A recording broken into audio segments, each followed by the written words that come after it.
We are looking at how to pronounce this word, as well as how to say more interesting and related words in English, so make sure to stay tuned and consider subscribing.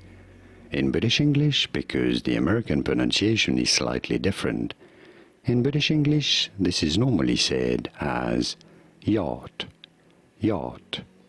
In American English, however, it is usually pronounced as yacht, yacht, with more of a long R sound, yacht.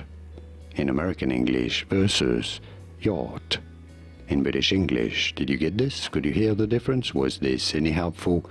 Let me know in the comments and by using the like button.